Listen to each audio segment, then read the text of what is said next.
তোমাদের জন্য নিয়ে এসেছি অল্প বয়সী ছোট ছোট ছেলে মেয়েদের ভালোবাসার গল্প। আমি জানি আমার শ্রোতা বন্ধুরাও নিশ্চয়ই ভালোবাসার গল্প পছন্দ করেন। গল্পটি কিন্তু অত্যন্ত চমৎকার। আজকের সেই ভালোবাসার গল্প, তার নাম মন মাঝারে। লিখেছেন সায়ন্তনী পামাল। তাহলে গল্প শুনে ভালো লাগলে অবশ্যই কিন্তু আপনাদের মতামত জানাবেন। গল্প পাঠে আমি চৈতালি। তাহলে চলুন সেই রোমান্টিক গল্প, টিনেজার্স লাভ স্টোরি আমরা শুনে ফেলি আজ। মন মাঝারে। তোমার ছাতাটা একটু সরিয়ে রাখবে প্লিজ? জল তরঙ্গের মতো কথাগুলো আকাশের কানে এসে ছুঁড়ো। ঘাড় ঘুরিয়ে কথার উৎসের দিকে তাকাতেই বুকের মধ্যে সুনামি আছড়ে পড়ল তার। হালকা বৃষ্টির ঝাঁট লাগা পনে টেল অল্প অল্প দুলছে। ঠোঁটের নিচে তিলটা নিশ্চিন্তে বসে আছে। হরিণের মতো চোখ দুটো আকাশের দিকেই নিবন্ধ। প্লিজ একটু সরিয়ে রাখো না, আমি রাখার জায়গা পাচ্ছি না। মুগ্ধতার আবেশ কাটিয়ে এর চেয়ে বেশি কিছু বলতে পারল না আকাশ। নিজের কালো ছাতাটা সরিয়ে জায়গা করে দিল গোলাপির ওপর লাল ফুল ছাপ ছাতাটাকে। রাজেশ স্যার পড়িয়ে চলেছেন। স্যার সেদিন নতুন কিছু বোঝান। সেদিন পড়াতে পড়াতে স্যার একেবারে কেমিস্ট্রির মধ্যে ডুবে যান। উনি এত সুন্দর করে বোঝান যে ছাত্রছাত্রীরা খুব মন দিয়ে শোনে। ওনার পড়ানোর এই দক্ষতার কারণেই ওনার কোচিংয়ে ভর্তি হওয়ার জন্য সবাই মুখিয়ে থাকে। কিন্তু মুশকিল হলো স্যার একটা ব্যাচে 10 জনের বেশি পড়ান না। ওনার ধারণা বেশি ভিড় হলে সবার দিকে সমান নজর দিতে পারবেন না, তাই সবার সুযোগ পায় না। আগে এলে আগে হবে, এরকম একটা ব্যাপার। আকাশদের এই ব্যাচে 10 জন গত বছর থেকেই হয়ে গেছে। কেউ পড়া ছেড়েও যায়নি।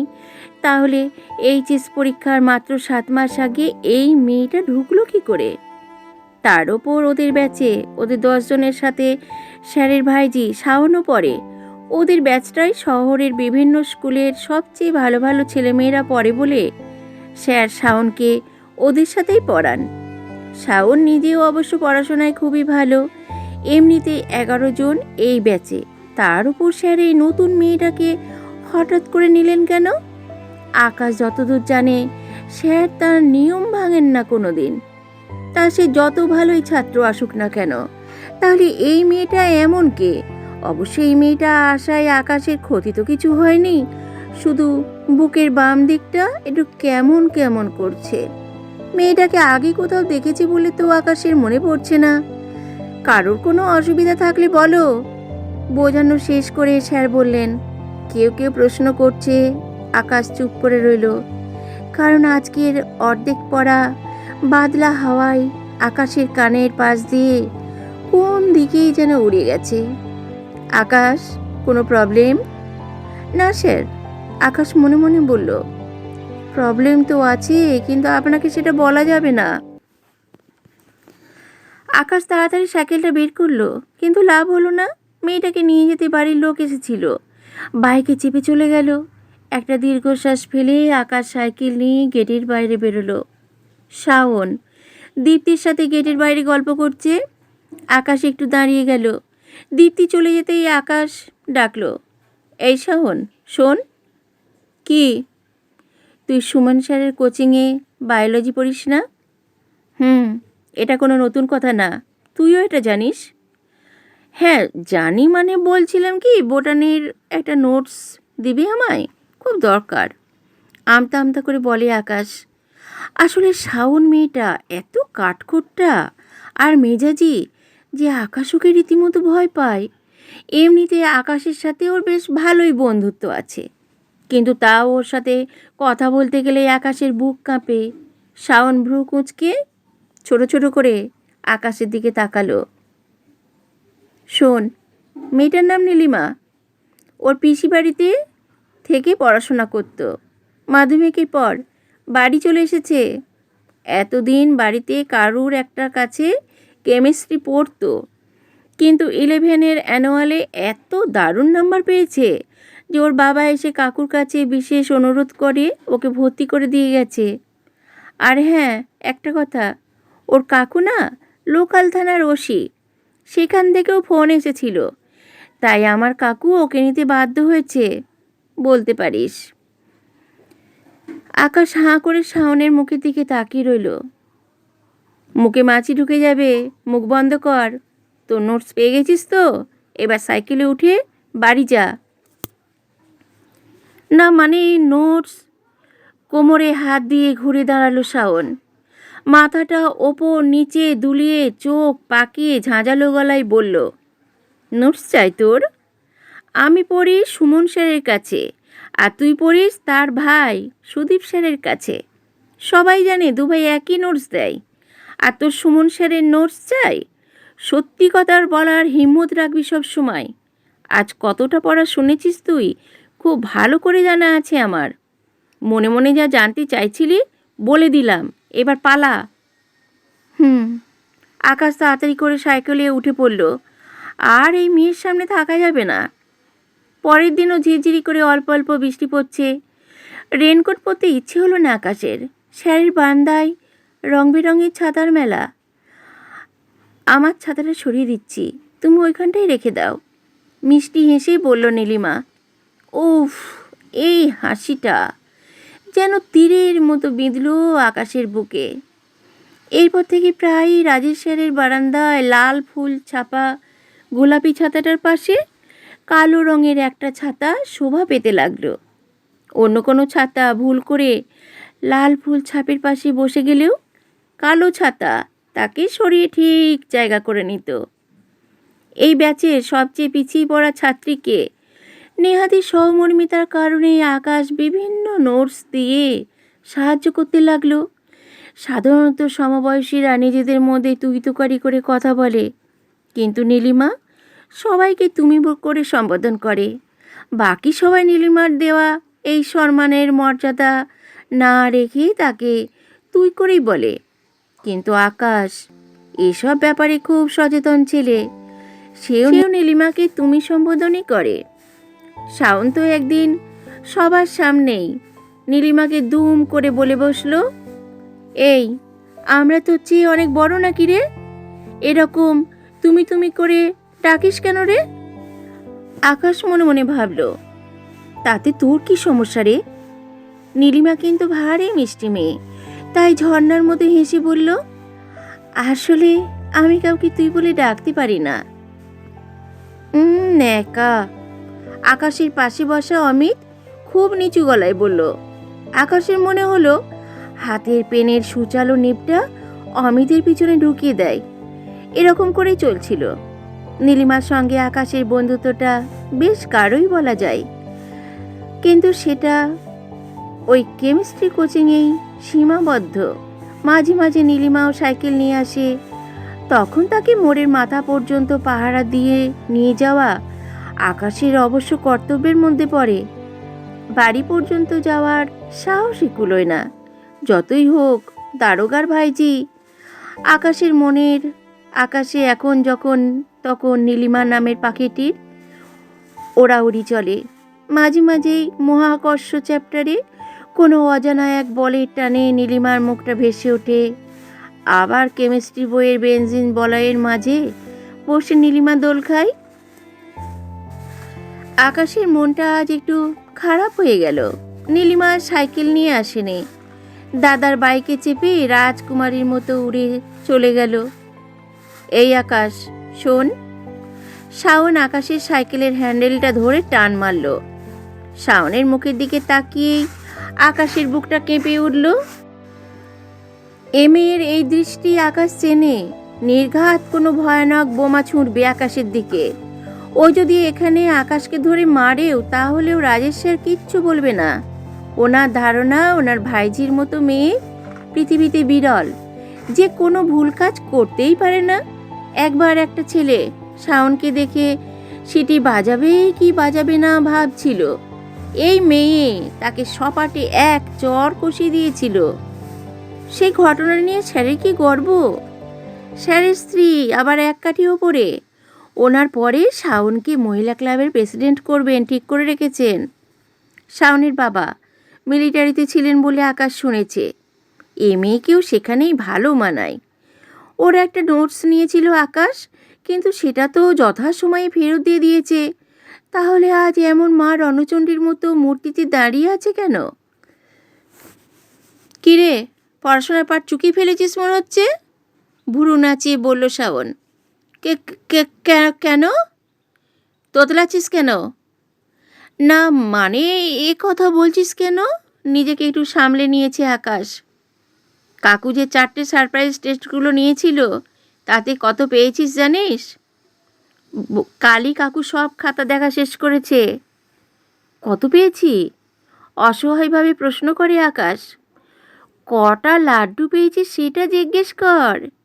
এত লাড্ডু খেয়ে জয়েন্টে ক্র্যাক করা যায় বলে আমার মনে হয় না। আকাশের মুখটা বর্ষার কালো মেঘে ছেয়ে গেল। তাও ভদ্রতাবশে জিজ্ঞেস করলো, তোর পড়াশোনা কেমন চলছে? ঘুরে তাকালো শাওন। আমি তো তোর মতো ছাতা ছাতা খেলি না, তাই আমার পড়াশোনা ভালোই চলছে। আই অ্যাম শিওর আমি ভালো রেজাল্ট করবই, কারণ আমি ফিল্মের হিরোর সাথে প্রেম করলেও নিজের টার্গেট থেকে কখনোই সরব না, বুঝলি গাধা? শাওন চলে যাওয়ার উদ্যোগ করতেই আকাশ অসহায় কণ্ঠে বলল, এই শাওন, শোন না, আমার বাই চান্স পরীক্ষাগুলো খারাপ হয়ে গেছে, শরীরটা ভালো ছিল না। আর ওই প্রেম টেম কী বলছিস তুই, আমি বুঝতে পারছি না। দেখ আকাশ, তুই ভালো করেই জানিস ওই ন্যাকামি ট্যাকামি আমার সহ্য হয় না। ডিরেক্ট সত্যি কথাটা স্বীকার করার হিম্মত নেই। নীলিমার সঙ্গে প্রেম করছিস না তুই? সত্যি কথা বল, না হলে। আকাশের হাত পা কাঁপছে। শাওন যদি স্যারের কানে কথাটা তোলে, আর স্যার বাবার কানে, উফ, আর ভাবতে পারছে না আকাশ। এই শাওন, শোন না, দেখ, আমি স্বীকার করছি নীলিমাকে আমার খুব ভালো লাগে। ওর সাথে আমি প্রেম করতে চাই, খুব ভালোবাসি ওকে, কিন্তু আজ পর্যন্ত বলতে পারিনি। সব সত্যি স্বীকার করছি তোর সামনে।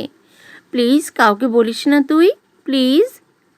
আকাশের মুখের দিকে খানিকক্ষণ তাকিয়ে রইল শাওন।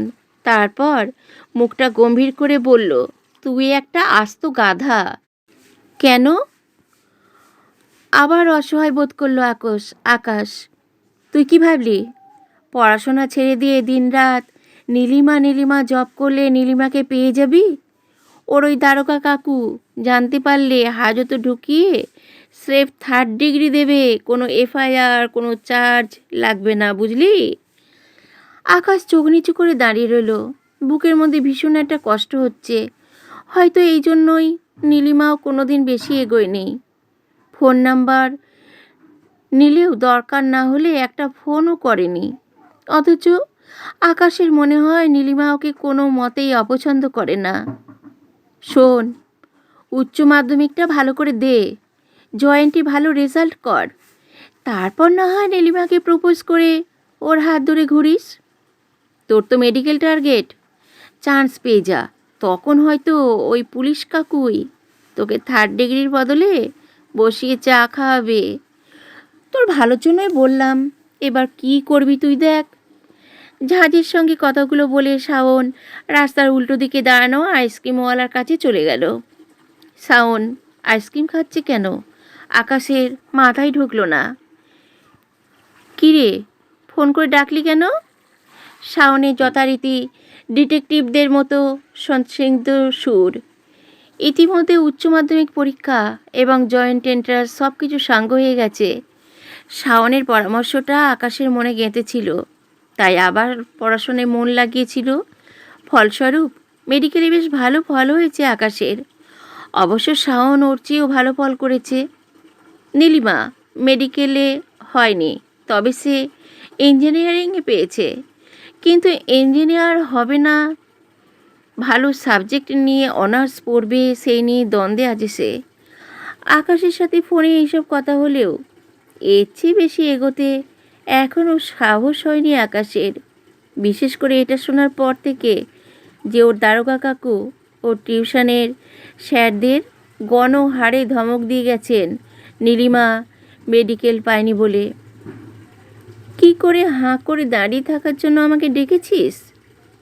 না মানে তুই আমার একটা কাজ করে দিবি প্লিজ? কি কাজ? ভ্রু কুঁচকে জিজ্ঞেস করলো শাওন। একটু দম নিয়ে সাহস সঞ্চয় করে আকাশ তারপরে এক নিঃশ্বাসে বলে চলল, দেখ তোর কথা মতো আমি জয়েন্টে ভালো রেজাল্ট করেছি।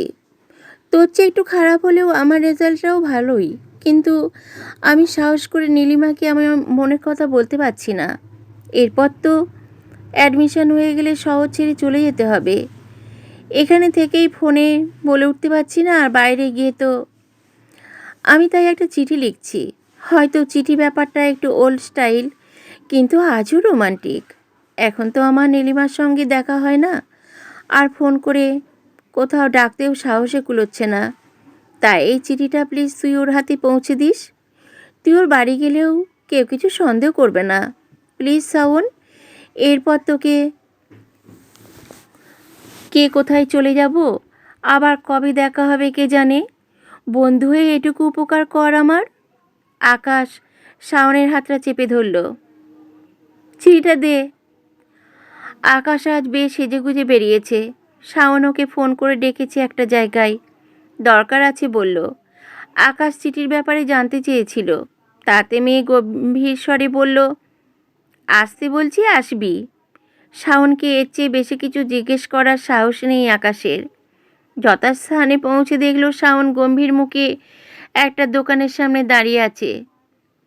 কিরে, কি খবর? উৎসাহে আকাশের হৃদস্পন্দন বেড়ে গেছে। এই নে, একটা কাগজ বাড়ি দিল শাওন। নীলিমা চিঠি দিয়েছে? আগ্রহ ভরেই জিজ্ঞেস করলো আকাশ। খুলে দেখ। আকাশ কাগজটা খুলে অবাক হয়ে গেল। নীলিমা, অনেক দিন ধরেই বলতে চেয়েছি, কিন্তু বলতে পারিনি। আমার মনের কথা মুখে এসে ভাষা হারিয়েছে, কিন্তু আর নয়। পড়াশোনার জন্য এই শহর ছেড়ে যাবার আগে বলে যেতে চাই, আমি প্রথমত তোমাকে চাই, দ্বিতীয়ত তোমাকে চাই, শেষ পর্যন্ত তোমাকে চাই। তুমিই সেই মেয়ে যাকে দেখে আমার এই রুক্ষ হৃদয়ে বর্ষা নেমেছে, আমার মনের আকাশে ঝড় উঠেছে। আমি তোমাকে ভীষণ ভালোবাসি।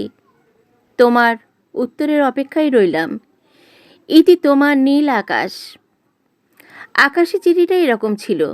এখন আকাশের হাতে যেটা আছে সেটা তারই লেখা চিঠি, শুধু একটু কাটাকুটি করা। কয়েকটা শব্দ সেফ একটা করে লাইন দিয়ে কেটে দিয়ে তার বদলে অন্য একটা করে শব্দ লেখা হয়েছে। এখন আকাশের চিঠির রূপ হয়েছে এরকম। আকাশ, অনেক দিন ধরেই বলতে চেয়েছি, কিন্তু বলতে পারিনি। আমার মনের কথা মুখে এসে ভাষা হারিয়েছে, কিন্তু আর নয়। পড়াশোনার জন্য এই শহর ছেড়ে চলে যাবার আগে বলে যেতে চাই, আমি প্রথমত তোমাকে চাই, দ্বিতীয়ত তোমাকে চাই, শেষ পর্যন্ত তোমাকে চাই। তুমি সেই ছেলে যাকে দেখে আমার এই রুক্ষ হৃদয়ে বর্ষা নেমেছে, আমার মনের আকাশে ঝড় উঠেছে। আমি তোমাকে ভীষণ ভালোবাসি। তোমার উত্তরের অপেক্ষায় রইলাম, কারণ উত্তরটা আমার জানা। আমি শুধু আমার মনের কথাটা জানালাম। ইতি আকাশ থেকে ঝরা শাওন। অবাক। আকাশ অবাক হয়ে শাওনের মুখের দিকে তাকালো। তুই খুব ভালো করে জানিস আমি রেখে ঢেকে ন্যাকামি করে কোনো কথা বলতে পারি না, মিথ্যে কথাও বলতে পারি না। এই চিঠিটায় যেগুলো লেখা আছে সব সত্যি কথা। আমি জানি তুই নীলিমাকে খুব ভালোবাসিস, তাই তোর কথা ভেবে ওকে চিঠিটা দেবো বলে নিয়েছিলাম, কিন্তু পারলাম না। আমি বুঝতে পারলাম আমি সিনেমা সিরিয়ালের নায়িকাদের মতো উদার হতে পারবো না। যাকে আমি ভালোবাসি তার প্রেমিকাকে নিজের হাতে প্রেমপত্র দিতে পারবো না আমি। তুই নিশ্চিতভাবে জিজ্ঞেস করতিস আমি কেন চিঠিটা নিয়েও নীলিমাকে দিইনি, তাই তোকে সত্যি কথাটা জানিয়ে দিলাম। তবে তো চিন্তা নেই, ওই যে গোলাপি রঙের বাড়িটা দেখতে পাচ্ছিস, নীলিমা ওখানে গান শিখতে এসেছে, একটু পরে বেরিয়ে আসবে। একাই এসেছে সাইকেল নিয়ে। তুই নিশ্চিন্তে কথা বলতে পারবি। আমি তো চিঠিটা নষ্ট করে ফেলেছি। এই নে কাগজ কলম, ও বেরোতে বেরোতে আর একটা চিঠি লিখে ফেল। আকাশের হাতে একটা গোলাপ ফুলের ছাপ দেওয়া রাইটিং প্যাড আর পেন ধরিয়ে দিয়ে শাওন জোর কদমে সামনের দোকানটার কাঁচের দরজা ঠেলে ঢুকে গেল ভেতরে। কাঁচের দরজার ওপারে একটা বড়সড় আইসক্রিম নিয়ে একলা একটা টেবিলে বসে খাচ্ছে সে। আকাশ একবার সেদিকে তাকালো, আর তারপর চোখ গেল গোলাপি বাড়িটার দিকে। নীলিমা বেরিয়ে আসছে। তার চোখ পড়ল আকাশের দিকে। নীলিমা এগিয়ে আসছে আকাশের দিকে। আকাশও এগিয়ে গেল। আরে টুকটুকি, তুই এত বড় হয়ে গেছিস। হুম, আমি মাধ্যমিক দিয়ে এলাম এই বছর। তুমি তো চাইল্ড স্পেশালিস্ট হয়েছ, বাড়িতে চেম্বার খুলেছ, আমি সব জানি। বাবা, এত বিশাল ব্যাপার। টুকটুকি, শাওন বাড়িতে আছে? হুম, রবিবার, দিদি চেম্বার বন্ধ রাখে। ঠিক আছে, তুই এইটা তো দিদিকে দিয়ে আয়, ততক্ষণে আমি স্যার আর কাকিমার সঙ্গে দেখা করি। ওকে। টুকটুকি ভেতরে চলে গেল। রাজেশ স্যার বেরিয়ে এলেন। আরে আকাশ, তুই আয় আয়, কতদিন পরে এলি। স্যার সাদর আমন্ত্রণ জানালেন। সোফায় বসার সাথে সাথে কাকিমাও এলেন। তোমার স্যার তোমাদের ব্যাচটার কথা খুব বলে। স্যারের ছেলে বিয়ে ফর্ম পড়ছে, তার কথা, অন্যান্য টুকটাক এ কথা সে কথার পর আকাশ গলা ঝেড়ে বলল, স্যার, কাকিমা, আমি আপনাদের একটা কথা বলতে চাই। কি কথা? বাবা মা আমাকে বিয়ে করার কথা বলছে। আমি শাওনকে বিয়ে করতে চাই, বাড়িতে বলেওছি। বাবা মার কোনো আপত্তি নেই। আমি আপনাদের মতামত জানার জন্যই আজ এসেছি। আত্মবিশ্বাসের সঙ্গে কথাগুলো বলল আকাশ। রাকেশ স্যার আর ওনার স্ত্রী মমতা দেবী খানিকক্ষণ চুপ করে রইলেন। মমতা দেবী চোখের কোণ ভিজে উঠেছে। কোনো মতে অশ্রুরুদ্ধ কণ্ঠে বললেন, তুমি সত্যি শাওনকে বিয়ে করতে চাও? হ্যাঁ কাকিমা, এটা তো কোনো মজা করার বিষয় নয় যে আমি এমনি এমনি আপনাদের বলে ফেললাম। রাজেশ স্যার আকাশের দিকে তাকিয়ে বললেন, আসলে তোর কাকিমা শাওনকে নিয়ে সবসময় চিন্তা করে। জানিস, শাওন যখন 1.5 বছরের আমার বৌদি ব্রেন টিউমারে মারা যায়। তোর কাকিমা তখন সদ্য বাড়িতে এসেছে। ও নিজে থেকেই শাওনকে মানুষ করার দায়িত্ব নিজের হাতে তুলে নেয়। আমার দাদা তো আর্মিতে ছিলেন, বছরের বেশিরভাগ সময় বাড়িতে থাকতে পারতেন না। আমার মা আর মমতা মিলেই শাওনকে বড় করেছিল, কিন্তু শাওন যখন 1-এ পড়ে, বর্ডারে জঙ্গিদের সাথে লড়াইয়ে দাদাও চলে গেল। শাওনের জন্য রইলাম শুধু আমরা। মমতার কাছে নিজের গর্ভের সন্তানদের চেয়েও শাওন আরও বেশি কিছু। জানো আকাশ, দুনিয়ার সবাই জানে শাওন খুব তেজি আর মেজাজি মেয়ে, কিন্তু জন্ম না দিলেও আমি জানি আমার মেয়েটা কীরকম। যতটা শক্ত ততটাই নরম ওর মনটা। কিছু না বোঝার বয়সেই বুঝে গিয়েছিল ওর মা আর ফিরবে না কোনো দিন কান্নাকাটি করেনি। দাদা যখন চলে গেলেন গান স্যালুটের সময়, দাদা কফিনের সামনে চুপচাপ দাঁড়িয়ে রইল, চোখে এক ফোঁটা জল নেই। অথচ ওর মা মারা যাবার পর বাবা মেয়ে দুজনকে প্রবলভাবে আঁকড়ে ধরেছিল। দাদা যখন বাড়ি আসতেন, দুজনকে আলাদা করা যেত না। সবাই অবাক হলেও আমি হইনি, কারণ আমি জানতাম ও কারুর সামনে চোখের জল বের করবে না। কিন্তু ভেতরে ভেতরে কষ্টে দুমড়ে মুচড়ে যাচ্ছে মেয়েটা। ও ডাক্তার হয়ে গেছে, তাও আমার চিন্তা হয়, এমন কেউ কি কোনো দিন ও জীবনে আসবে যে ওকে ওর মতো করে বুঝবে? সব বাবা মাই সন্তানকে সুখী সংসারই দেখতে চাই। আজ তোমার কথা শুনে মনে হচ্ছে শাওন যদি এ বিয়েতে রাজি হয় তাহলে খুব ভালো হয়। তুমি অনেক ছোটবেলা থেকেই তো ওকে চেনো, জানো। এমন মেয়ে কেউ কখনো দেখেছে যে মনে খুব কষ্ট পেলে কাঁদে না, বসে বসে আইসক্রিম খায়? আসলে ওর বাবা যখন বাড়ি আসতেন, বাবা মেয়েতে মিলে প্রচুর আইসক্রিম খেতেন। হয়তো এভাবেই ও নিজের কষ্টে বাবাকে পাশে খোঁজে। আকাশ অস্পষ্টে বলল, জানি। শাওন নিস্তব্ধ হয়ে বসে আছে, হাতে একটা কাগজ নিয়ে। একটু আগে টুকটুকি দিয়ে গেল। আকাশ এসেছে, ওর হাত দিয়ে কাগজটা পাঠিয়েছে। ডাক্তারি পড়তে দুজন দুই শহরে গিয়েছিল। তারপর কালীভদ্রে খুব অল্প সময়ের জন্য দেখা হয়েছে। মাঝে সাঝে ফোনে প্রয়োজনীয় কথা হয়েছে, তার বেশি কিছু না। হাতের চিঠিটার দিকে আবার তাকালো শাওন। পাগলি শাওন, অনেক দিন ধরেই বলতে চেয়েছি, কিন্তু ইচ্ছে করে বলিনি। আমার মনের কথা মুখে আনার জন্য সাহস সঞ্চয় করছিলাম, কিন্তু আর নয়। কোনো সাহসী ছেলে এসে তোকে বিয়ে করে নিয়ে চলে যাবার আগে বলতে চাই, আমি প্রথমত তোকে চাই, দ্বিতীয়ত তোকে চাই, ইনফিনিটি পর্যন্ত তোকে চাই। তুই সেই মেয়ে যে আমাকে ভালোবেসেছে কোনো শর্ত ছাড়া, ভালোবাসার জন্য ভালোবেসেছে। আমিও তোকে ভীষণ ভালোবাসি। তুই ছাড়া সারা জীবন আমি চলতে পারবো না। প্লিজ আমাকে বিয়ে করে আমার বশ হয়ে যা। তোর উত্তরের অপেক্ষায় রইলাম। ইতি, তোর ভীতু আকাশ। কথাবার্তার মধ্যেই শাওন এসে দাঁড়াই দরজার পাশে। কেউ খেয়াল করেনি। কাকু, আমি আকাশের সাথে একটু একলা কথা বলতে চাই। শাওনের চোখ দুটো জ্বলছে। আকাশ দ্বারা আজ হয়ে গেল। টুকটুকি তার দিদিকে ভালো মতো চেনে। ঠিক আছে, ওকে ভেতরে নিয়ে যা। না হলে এখানে কথা বল, আমরা চলে যাচ্ছি। তোমরা বসো। এই আকাশ, উঠে আয়। আকাশ বাধ্য ছেলের মতো শাওনের সাথে ওর রুমে গেল। এটা কি? ফেটে পড়ল শাওন। প্রেমপত্র? কি ভাবিস তুই নিজেকে? কোথাকার একটা লাল হয়ে যাওয়া কাগজে কতগুলো ফালতু কথা লিখে। রাগে কথা শেষ করতে পারল না শাওন। ফালতু কাগজ? এই রাইটিং প্যাডটা তুই আমাকে দিয়েছিলি প্রেমপত্র লেখার জন্য। এতদিনে কাজে লাগলো। ভালো করে মনে করে দেখ, চিনতে পারবি। আজকের আকাশ যেন বড্ড বেশি সাহসী। শাওনের অগ্নিমূর্তি যেন সে উপভোগ করছে। শাওনের হাতের কাগজটার দিকে তাকালো। আমি তো নীলিমাকে লেখার জন্য দিয়েছিলাম। শাওনের কণ্ঠস্বর অনেক নিচু তারে বাঁধা এখন। লিখতে ইচ্ছে হয়নি তাই লিখিনি। মুখেও তো ওকে অনেক কিছু বলিস নি সেদিন। আমি অবশ্য অনেক পরে জেনেছিলাম।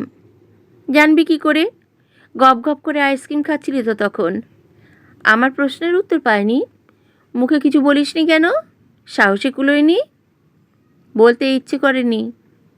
কেন? ওকে তো প্রপোজ করতেই গিয়েছিলি সেদিন। তুই তো ওকে ভালোবাসতিস। কী করে বলতাম বল? সেদিনই তো তরোয়াল উঁচিয়ে ঝাঁসির রানী আমায় ভালোবাসি বলেছিল। প্রকৃত ভালোবাসা আর ইনফ্যাচুয়েশনের তফাৎটা হঠাৎ করে বুঝতে পেরে গেছিলাম। শাওন জানালার ধারে গিয়ে দাঁড়িয়েছে। আকাশে একটু এগিয়ে গেল। সেদিন যখন তুই আইসক্রিম খেতে ঢুকলি, আমার সব ওলটপালট হয়ে গেল। আমার জানতেও ইচ্ছে করলো না নীলিমা আমায় ভালোবাসে কি না। জানিস, আমি সেদিন ওকে বলেছিলাম যে আমি ওখানে তোর সাথে দেখা করতে গিয়েছিলাম। তুই হয়তো ভাবছিস আমি এত বছর বলিনি কেন তোকে। আসলে সেদিন তোর ভালোবাসার জন্য নিজেকে খুব ছোট মনে হয়েছিল। পৃথিবীর সবচেয়ে বোকা মনে হয়েছিল নিজেকে। ভেবেছিলাম তুই হয়তো আমার চেয়েও অনেক ভালো কাকে পাবি। এই গাধাটার বদলে কোনো গরু খুঁজে পাবি। তাহলে আজ বলতে এলি কেন? তুই অনেক দিন আগেই আমাকে ফোনে জিজ্ঞেস করেছিলি যে আমি নীলিমাকে প্রপোজ করেছি কি না। আমি এড়িয়ে গিয়েছিলাম, কিন্তু বাবা মায়ের বিয়ের কথা তুলতেই হঠাৎ মনে হলো চিরকাল তুই তেজ দেখিয়ে যাবি আর আমি ভীতু হয়ে থাকব। তুই যেমন সরাসরি বলেছিলি আমায় ভালোবাসিস, তেমনি আমিও বলছি তোকে আমি ভীষণ ভালোবাসি। আমি তোর চেয়েও সাহসী হয়ে গেছি। নিজের বাড়িতে আর তোর বাড়িতে বলেছি যে তোকে বিয়ে করতে চাই। কি বললি তুই? শাওনের কণ্ঠে বর্ষার আগমনী। আকাশ এগিয়ে গিয়ে শাওনকে নিজের দিকে ঘোরালো। শাওনের চোখে আজ বর্ষার ধারাপাত। তোর বাবার মতো আমি তোকে আইসক্রিম খাওয়াবো। তুই যখন খুশি হবে খাবি। তোর কষ্টের সময় তুই আমার বুকে মাথা রেখে কাঁদবি। অবাক হোস না, তোর বাড়ির লোক ছাড়া আর একজন জানে তোর আইসক্রিম খাওয়ার কথা। অনেক বছর আগে তোর কাজকর্ম লক্ষ্য করে টুকটুকিকে চকলেট ঘুষ দিয়ে জেনেছিল সে। তখন অবশ্য সে বোঝেনি, অন্য বন্ধুদের যা কখনো খেয়াল হয়নি তার কেন খেয়াল হলো। বাকিদের চেয়ে সে তাকে কেন এত ভয় পায়? শুধু তোর কথা শুনে প্রেমের চিন্তা তাকে তুলে রেখে কোন পড়ায় মন বসায়। শাওন আকাশের বুকে মুখ গুঁজে ফুঁপিয়ে ফুঁপিয়ে কাঁদছে। আকাশ ওকে নিজের বুকে ভালো করে জড়িয়ে ধরে মনে মনে বলল, তুই আজ মন খুলে কাঁদ শাওন। তোকে কাঁদবার জন্যই এতদিন ধরে নিজেকে তৈরি করার চেষ্টা করেছি। গল্পটি এখানেই সমাপ্ত হলো। আমার প্রিয় শ্রোতা বন্ধুরা, আপনাদের কেমন লাগলো গল্প প্রত্যেকে কিন্তু কমেন্টস করে জানাবেন, আর প্রত্যেকে লাইক করবেন।